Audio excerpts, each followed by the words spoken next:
how to add workplace on Facebook.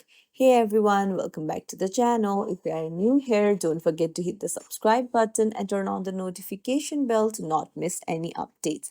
Today I'm going to show you how you can add a workplace on Facebook. If you have just started a new job and want to share it on your profile, this video is for you.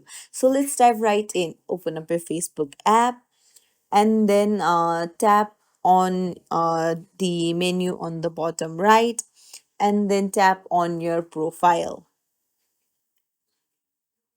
Now uh, here you will be able to see edit public details. Tap on it and then scroll down and you can see workplace option. Tap on it and then here you'll be able to add your work. Now you can put in your workplace name, so search for your workplace name.